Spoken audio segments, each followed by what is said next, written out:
Hello, this is Property Matters. A very happy new year to you. This is our weekly catch-up on all matters property, supported by Fairview International Property Consultancy and auctionproperty.co.uk. And we're live every Sunday from 10 a.m. on YouTube, Facebook, LinkedIn and our website propertymatterstv.co.uk. If you're watching on the website, leave a Google review, and if you're watching on social media, please get in touch with the comments in the comments section below. Our email address for any suggested topics for us to discuss, hello@propertymatterstv.co.uk.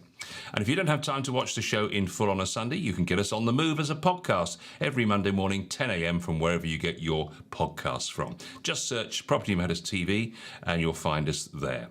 Also, of course, we're broadcast across the week on Dilsey Radio as well. So let's welcome, for the first time in 2024, our new year, our property expert, Joe Joshi, who's here to welcome in the new year with us. Morning, Joe. Well, I mean, I don't mind being the new Joe Joshi. That's Yeah. quite a thing to do, isn't it? I suppose, considering that it's the new year. So here it is, me, the new Joe Joshi, and discussing property matters, all subjects of property. And yeah, I think we've got a pretty packed 24 ahead of us, Paul, with all sorts of things going on, especially being an election year. I'm sure that will make things quite interesting. Yeah, that's what we're going to be discussing right now as our first topic of 2024. This is something that appeared over the new year in This Is Money, which is the Daily Mail's money section. Why you should wait until spring to buy a house, and the type of home that is surging in value. These are the 9 trends that will define the property market in 2024. So the question is when to go to the market, or when to buy, whether you're selling or buying, of course. And as you say, Joe, this is a general election year. It has to be called by December the 17th. And historically, there has been a slowdown in property market activity, Joe, hasn't there, before an election, because people aren't sure what the new party, if there is a change of government or even a re-elected government, are going to offer until such times as they get in. Yes, absolutely. I mean, any time is a difficult time, but election years are always challenging, to say the least, especially, as you rightly say, Paul, that we're not sure of what the policies are going to be for either any incoming or changing of guard or changing of government, or even the existing one. Obviously, at the moment, there's going to be a lot of values thrown by the existing government, obviously hoping that they can be re-elected and be in there for a further 5 years. So I expect lots of goodies to be thrown out, lots of choices for first-time buyers, and perhaps even some investor opportunities as time goes on. But yes, it does slow down, but I tend to think that we've got used to the trends, and the trends have changed a lot over the years since I've been in the business. Now, I think it's more about what circumstances suit you and when you want to move forward and what's right for you, as opposed to what may be right for the fashionable trends of the government and so forth. So there's a lot of areas, a lot of reasons why people tend to move for the purposes of their personal circumstances. Well, the Tories have announced plans to cut costs for first-time buyers in a bid to win over the younger voters. And Michael Gove has said that the government would definitely have plans in place for prospective homeowners before they head to the polls. And again, no content or any detail on that, of course. But that's so. Are you saying to me that you think you should wait until later in the year, or what's your advice, bearing in mind that the Prime Minister has said this week that he thinks a poll towards the end of this year? So we're thinking probably November, December time. I think that's a bit of a red herring, in my opinion. I think they will go to the polls much sooner than that. Of course, as you know, towards the end of last year, I was predicting that the autumn budget should have some sound goodies in the bag, and I think the inflation figures kept that at bay. Obviously, now we know that the inflation figures have gone down, so they're being confident, and of course, I think you'll find that the Bank of England will probably work with them and bring it down by 0.25%, showing a downward trend as opposed to the upward trend that's happened throughout 23. When's the right time to buy? Well, to be perfectly honest with you, in my opinion, there is now no longer a right time to buy. It is about what suits you and what your circumstances are and what deals are on offer. It is certainly a 24 is certainly a buyer's market for those that want to buy. Certainly a good opportunity for what I believe for the first time buyers. There's probably a This is probably one of the best windows of opportunity for first time buyers because the investor.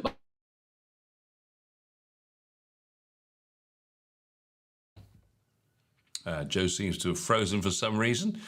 Joe was talking about first-time First time buyers. buyers, Hopefully, he's bank back. rate, we're frozen. Yeah, I can hear you. We're frozen. Yeah, I think probably log back in, Joe. Yes, so Joe was talking about first-time buyers, and what's interesting, as Joe was about to say, is the fact that first-time buyers have a golden opportunity. I was just explaining, Joe, that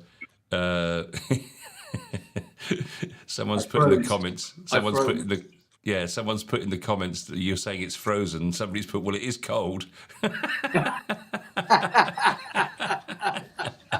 Well, it just goes to show that we are live, chaps.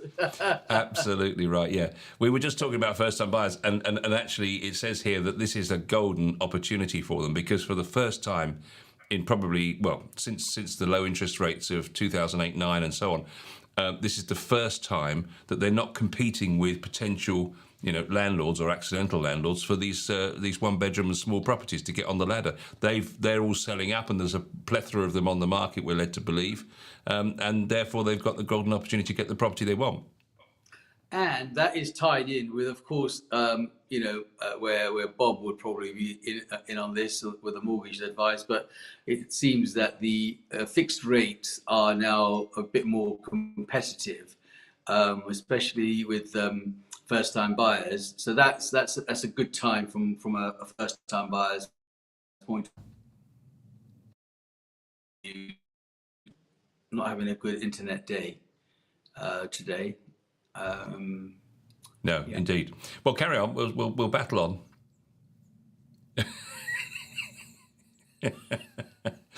Oh dear! Oh dear! Oh dear! Are you there? Okay, cool. Yeah. We'll battle on while you freeze and then I freeze, and then between us it'll be damn bloody cold. That's what it will be. Yes. So you were saying about first-time buyers. No, as first-time buyers, there are deals being offered by lenders to entice them to come into the market at lower rates or lower fixed rates, so yes, they should definitely take full advantage of that at this moment. Yeah, but obviously they would benefit from a reduction in the interest rate, of course, as well. And you're saying that may well happen sooner rather than later. The suggestions have been, haven't they, across December, that actually the Bank of England will probably wait until much later in the year before even reducing rates. So are you saying that you feel that there, and I suppose there might be political pressure to assist the Tories by maybe 0.5% over two lots of a quarter a time? Yeah, I definitely think that from a bank's point of view and from the government's point of view, the bank will assist, in that force. Look, they've mooted about the idea of a downward trend in the fixed in the base rate. People have been predicting as much as two drops, 2 quarters, 25%, then 25%, taking it to sort of 4.75. I personally don't think it'll be less than 5%. I've always felt that 5% was going to be their marker in general. And so they will show a downward in the first, providing the inflation figures are meeting their target, then the chances are that they will bring the interest rate down to about 5%. And of course, that will assist the government that's incumbent at the moment, so that they can actually go out to the polls and say, look what we did. We gave you a tough time, but basically we brought the inflation figures down. Yes, the mortgage rate went up, but look, it's now on the downward trend. So all of those things are selling points, aren't they, for anybody, in order to try and get them back in. And I think that's okay. That's fair enough. But I think it will happen probably in the first quarter of this year, not towards the latter part. In terms of when is it right for first-time buyers, or when is it right for anyone to buy? Of course, traditionally, it was always spring. Spring was always the best. You know, the daffodils are out, the gardens are looking pretty, all that kind of stuff. But as we know, since the time of COVID, things have gone a little bit haywire in everyone's move, the way they think, the way they structure their life, and how things work. So that in mind, I'm not sure that there is a particularly good time other than the right time for you, the current time. If now is a good time for you to buy, then go ahead and buy. It's not, don't wait for it. Whatever changes these people are going to make, whether it's the current government or maybe a new government, then you'll have to go with it. But you may as well take what you've got, what fixed rates are being offered. It could go all pear shape, and you look back and go, I wish I'd done this and wish I'd done that. And hindsight's a great thing. So I personally think that you've got to go with what's right for you personally, and there may be some really, really good opportunities out there at this time. And that presumably will have a knock-on effect in terms of mortgage applications, because there will be people who have perhaps previously failed to meet the affordability test, the lending criteria, if you like, and now with a reduction in interest rates and obviously with affordability coming back down, with inflation falling, that's going to mean that a whole raft of renters who'd kind of given up in 2023 on ever owning their own property might actually still now finally just get on the ladder.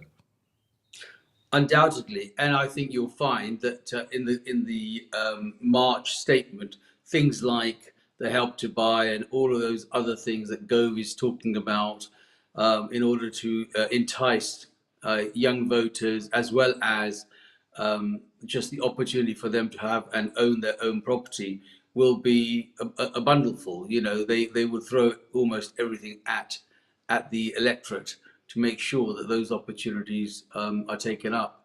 I think this is a great year for first-time buyers. Indeed. Let's just have a look at some of the comments coming up in the chat. So, yes, this is buyers are desperate to buy, and I agree, now is the window of opportunity. This is Bob saying, morning, wishing you all and your viewers and families happy success and good health in 2024. Richie is delaying the election till economic metrics and taxes are as low as possible. And also Bob is saying, this is the busiest January I've had in my 30-year history. Wow. Which says it all, really. Yeah, well, that's what I'm saying, that all of a sudden there are some good deals being offered by lenders for fixed rates, especially for first-time buyers, with probably a mindset that things will come down, the rates will come down further. So yeah, I'm not surprised that Bob's having a busy time. The next factor in these 9 trends that define the property market in 2024 is the end of the London exodus. So it's the end of the race for space. We officially are out the other end of it now. All those that wanted to race for space have gone and done their race, and they've got their space. Now, there are many people in London, they're saying in this article, who now spend 2 days a week in the workplace and the other 3 days at home. And that, of course, has meant people have tried to reevaluate what's going on, and therefore maybe they still need to have a London base. And the London housing market seems to be recovering as a result. After 2 years of near record levels of residents heading out of London, according to Hamptons, the London Borough of Richmond also being voted the happiest place to live in Britain. I'm sure you saw that over December. First time it's topped the Happy at Home poll conducted by Rightmove since they began. And one estate agent says the race for space has reversed, and to some extent workers now go into the office a couple of days a week, eases the pressure on families needing to leave London for bigger homes and workspaces. Those that wanted to move and get the space have done it, and those that think, well, do you know what, I need to be closer to town, have made their decision. So officially the race for space is over.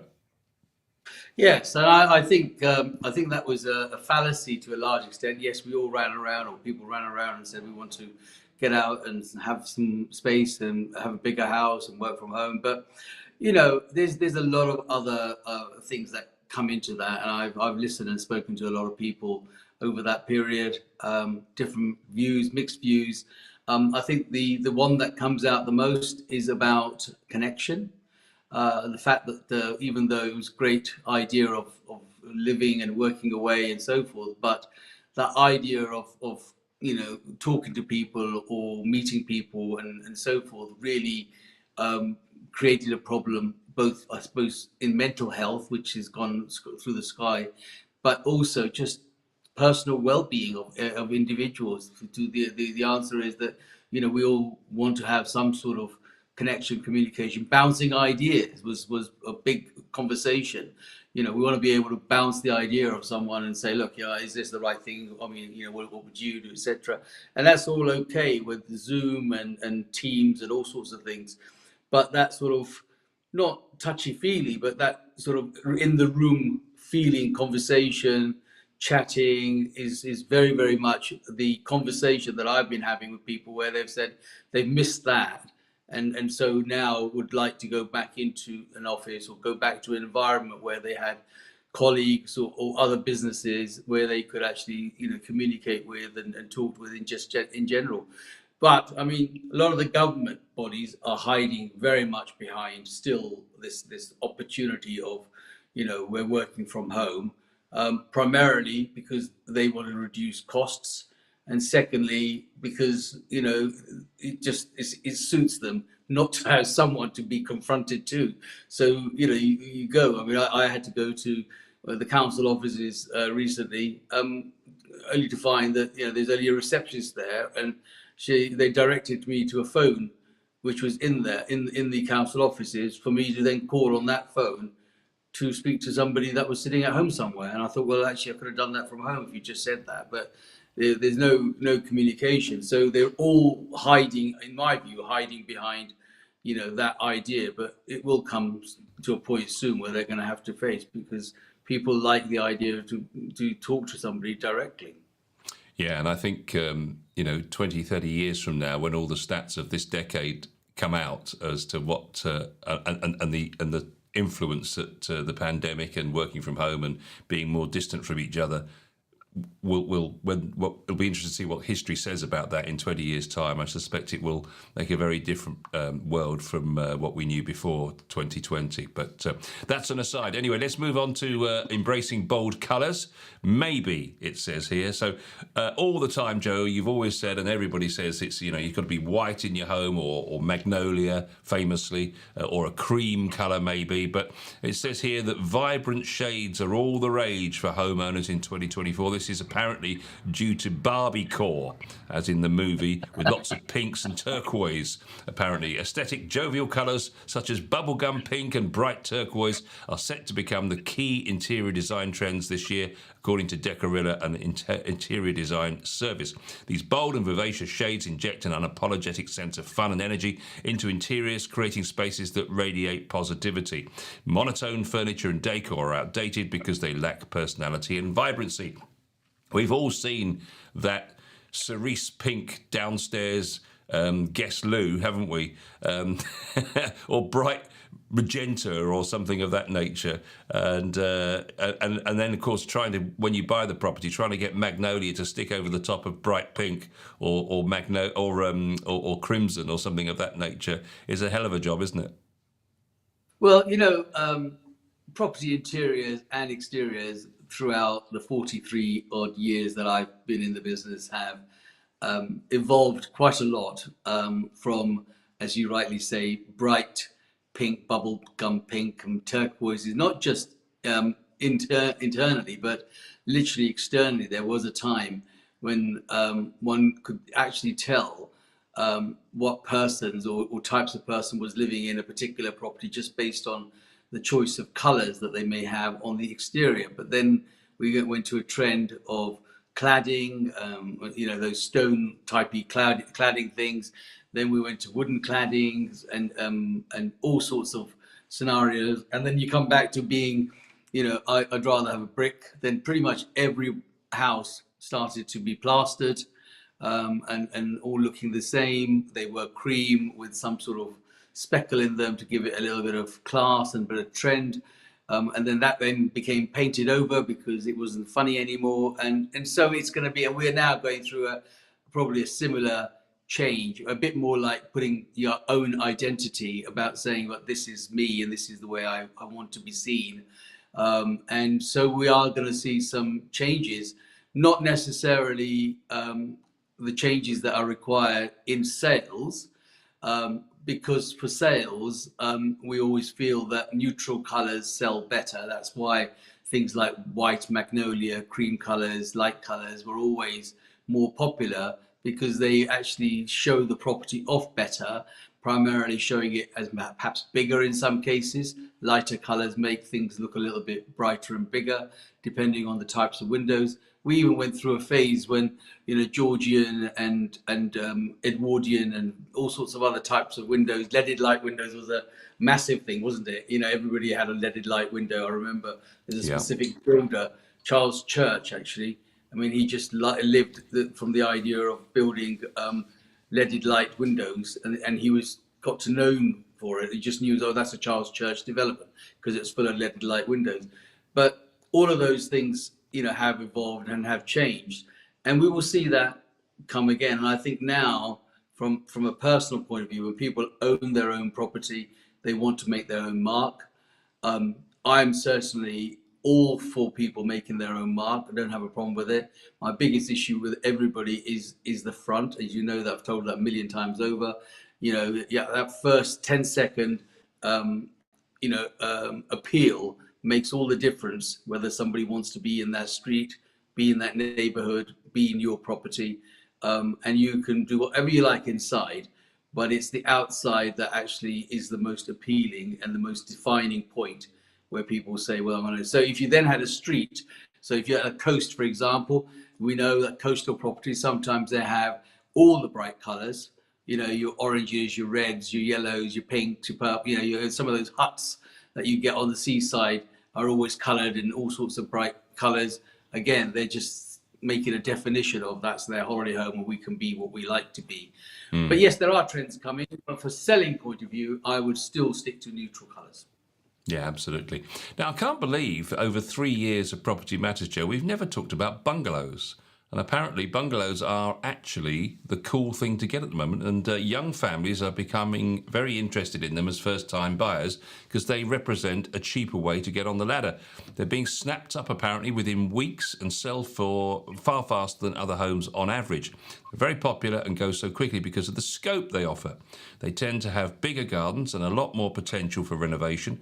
Bungalows in the need of a little bit of work are being sought by buyers aged 25 to 30, says one estate agent. Room sizes in bungalows are usually larger than in new builds, and big plot sizes make them ideal for expansion and growing families.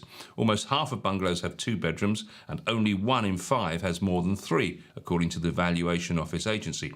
Most bungalows are also freehold, meaning buyers own the house and the land outright, where, of course, on a flat it's likely to be leasehold.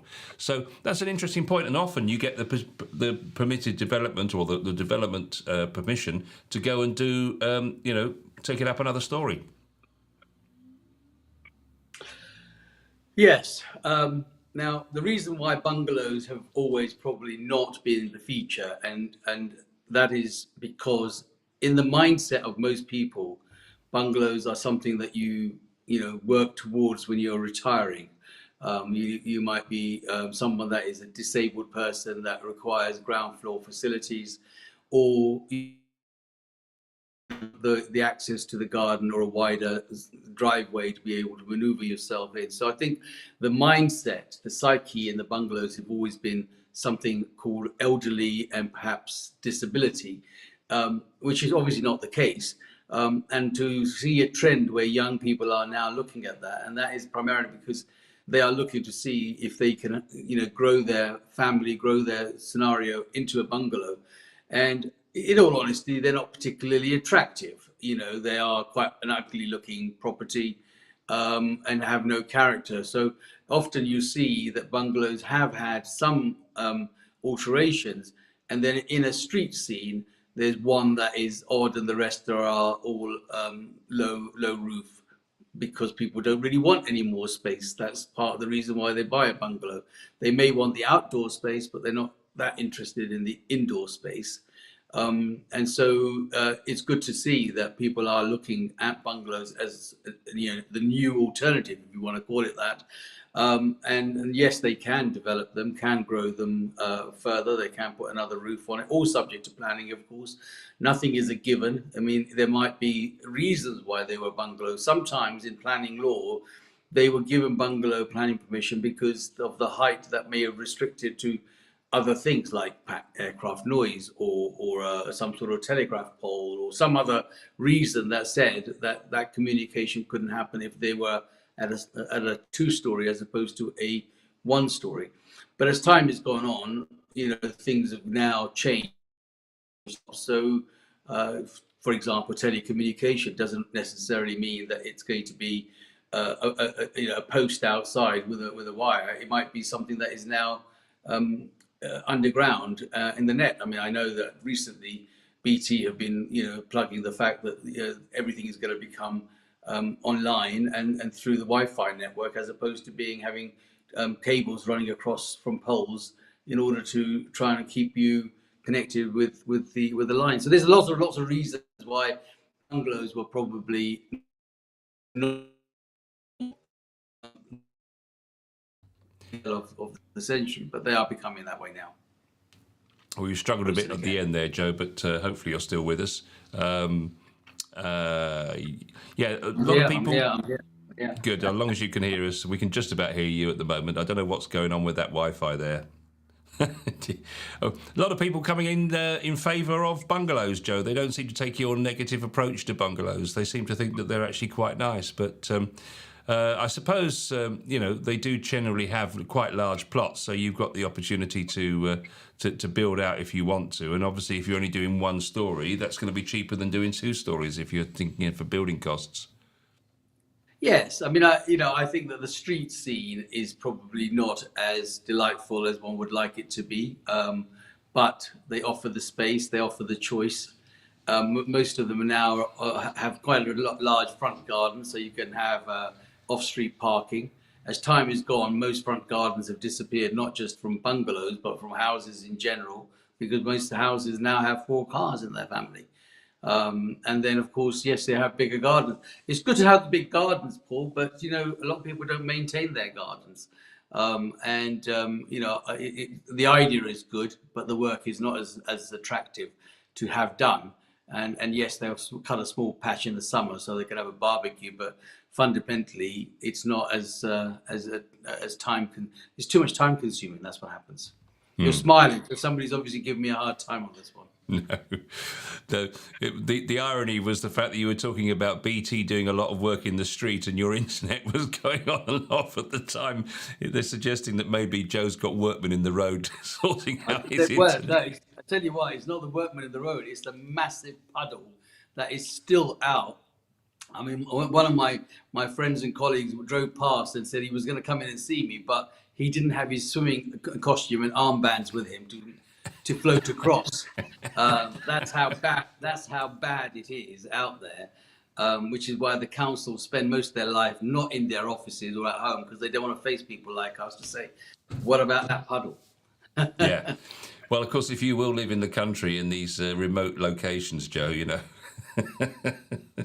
Well, actually, it's interesting, actually, because this is probably, we're going to just go off on a tangent for a second, but bear with me because there's a relevance to this. I'm seeing a lot of posts on the internet at the moment from people saying that builders are continually looking for plots to build houses, and they don't seem to care whether they build on floodplains or not. And I'm seeing a lot of, particularly in Berkshire, I'm noticing people saying that there's plans afoot to build here.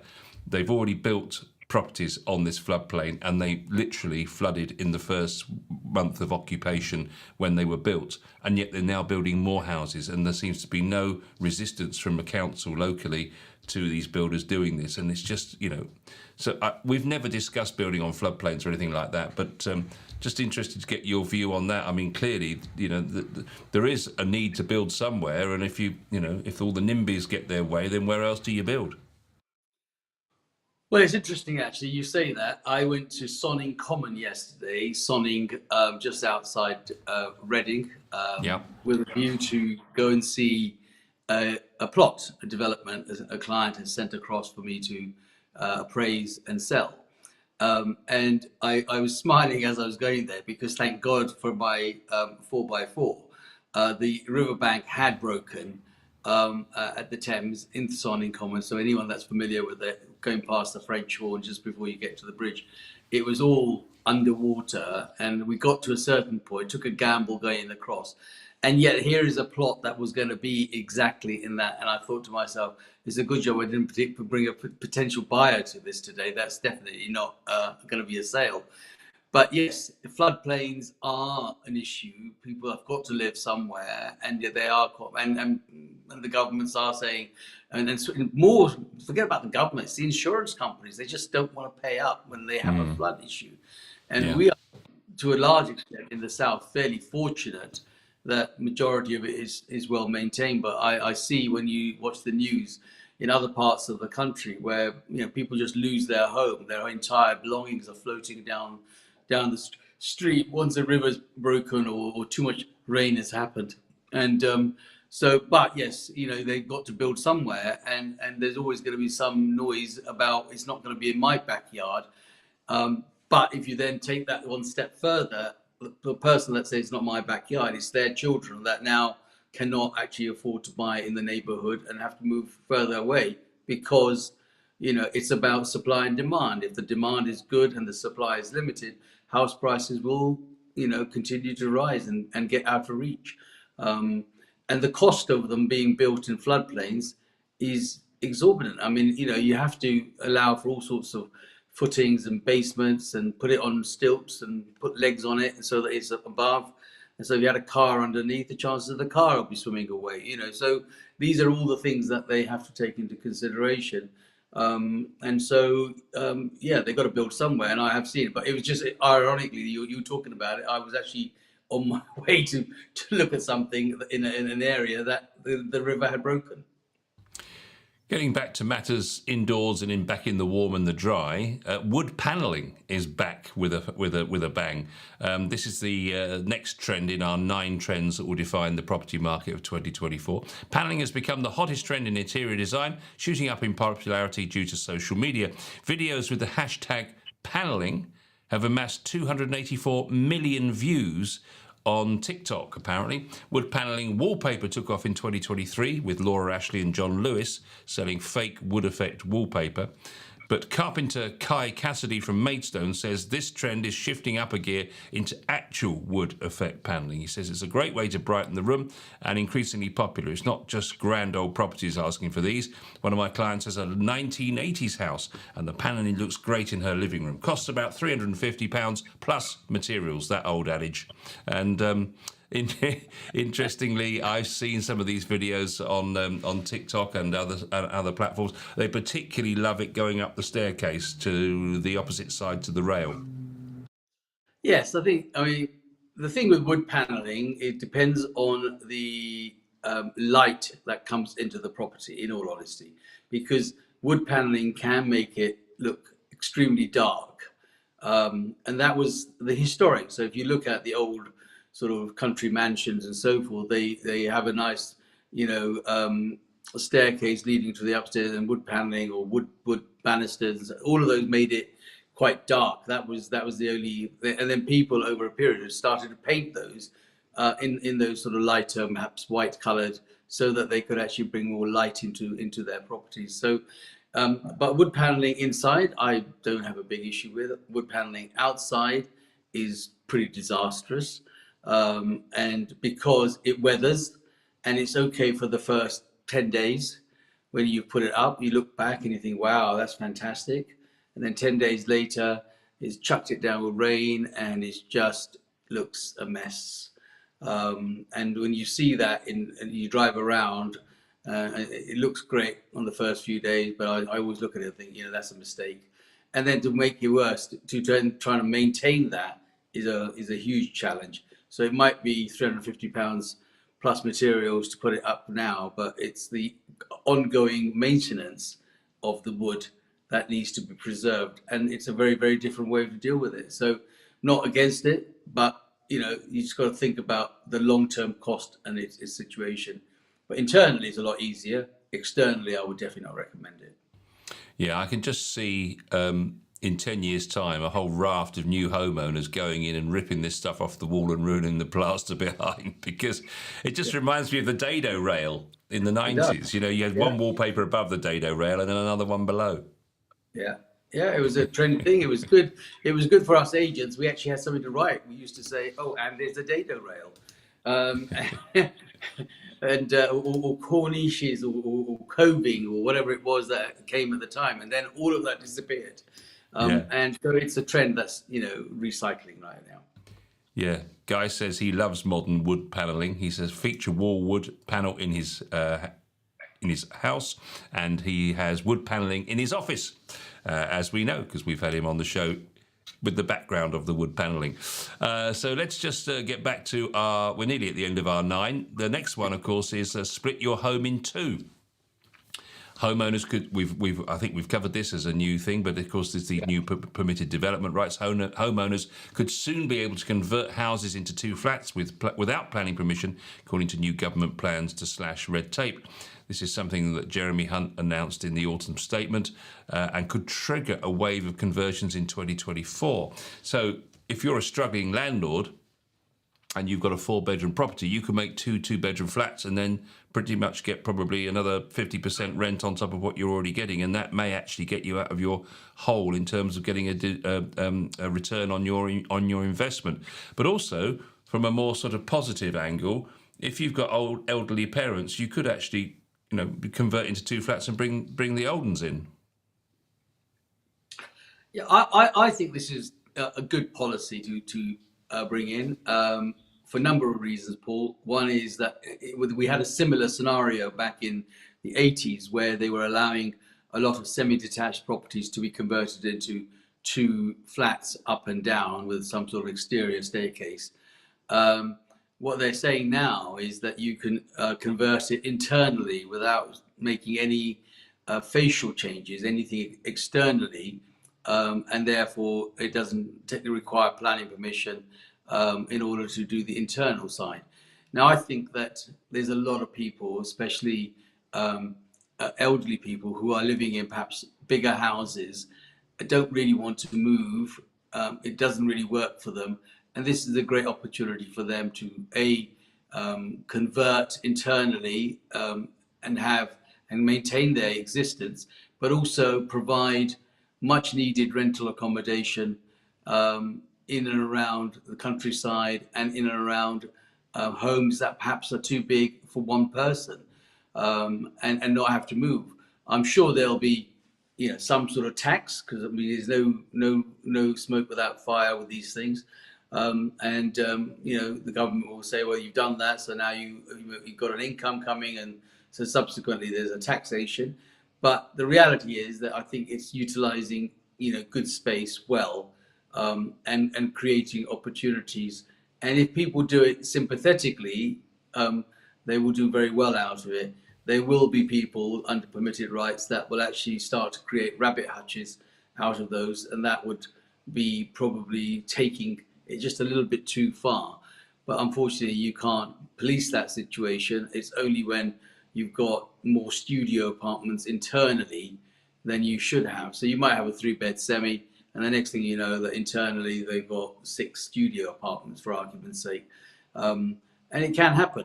But the problem with that situation will be the outside, i.e. those 6 studio apartments will have 6 cars in the road more. So there has to be some sort of policing of that scenario. But generally, I think it's a good idea. Indeed.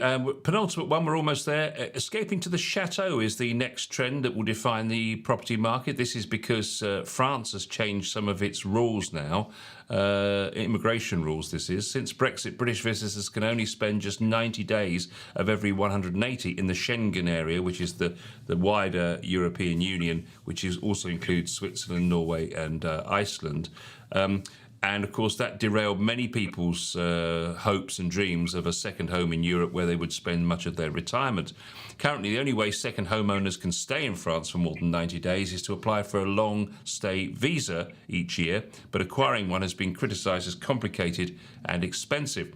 The rule change approved by the French Parliament a fortnight ago has scrapped the limit, extending how long you can spend in France without a visa to 6 months for British second homeowners. France's Constitutional Council still needs to rubber stamp the change. However, it would make it easier for people to buy a home in France and enjoy the property. So that's an interesting prospect. So there are a lot of people who had already bought properties, of course, and now have restrictions on how long they can stay there. But if the rest of Europe starts to follow the French, and I suspect there's an economic decision behind this, because obviously there's a lot of people who would have spent money in that country who can't stay there because they have to come home and go back again. And the local economies where these people live, particularly where there's a lot of Brits maybe assembled together, like in Spain, in the south of Spain, they're probably finding the pinch. Absolutely. Look, you know, the prolonged Brexit talks that took forever obviously evolved around such decisions, and they're now having to perhaps, you know, bend those rules a little bit because they need the income that comes in from the tourist business and from those that want to enjoy the European and Mediterranean sun sometimes, go out, have their own place and spend that time. They realized that that was now being restricted. And I'm sure this will follow trend with all the other Schengen countries, because, you know, look, cross-border businesses are always going to be there. It's just a way of finding the right way. And France has now led the way in realizing that, you know, the British do like the French wine and the cheese and so forth. And it's nothing nicer than sitting at the Champs-Élysées and having that, and or in your nice villa somewhere out in Nice somewhere. But, you know, I think it's a welcome thought. I think it will be good for everybody, and it will certainly be good for, as time goes on, for employment as well, because that is both ways. It's not one way, it's both ways, where people are having to apply for, you know, indefinite stay in the UK for those that need to work here. So I'm sure those changes will come gradually, but I think I certainly, again, it's a welcome break. And I think, you know, France has done the good thing and others will follow shortly. The last one of our 9 trends will be for the property market being defined in 2024. Cash will be king. We've talked about this, and 2023 was very much about cash is king. But of course, that continues in the current situation into 2024. But what's interesting about this, of course, is many people did have their fingers burnt in 2023. So they agreed a price for a property, Joe, and then they went to get their lender's surveyor to assess the property. And of course, they came back and said, no, it's not worth that. 10 grand less, or 20 grand less, or whatever. And of course, that really did punish a lot of people. Yes and no. I mean, look, when you're doing the mortgages, the lenders were already given a little rule to the surveyors to say you've got to just knock off 10% no matter what happens, because we've got to allow for the way the market is going. Cash is king, and those that have cash haven't really had their fingers burnt. They were hard to negotiate. They are hard to negotiate with, but then that's the drive of the cash. And in the auction business that we are in, and I'm guys in, we know that it's about pricing it right. If the price is right, the cash will be there to buy it. And if the price is not right, no matter how much cash, they're not going to burn their fingers. They won't just bid for it. So cash is only there good for those that are pitched right in the first place. And those are probably not the right, perhaps, properties for those that were looking for mortgages. It might be that there are reasons why they can't be mortgaged, or they don't reach the mortgage market. And if they did, then the valuers were instructed, you know, to chop off 10% before they even got to the front door, or whatever that price was, is as a safety net, not because they intentionally wanted to downvalue it, but primarily it was, you know, just in case the interest rate goes up even more and people can't afford it, we'd rather have another 10% cushion in the value for the equity or the security of the lending that we do. Well, that brings us to the end of our 9 trends that are going to define the property market in 2024. Hope some of that was of interest and inspiration, maybe even to you.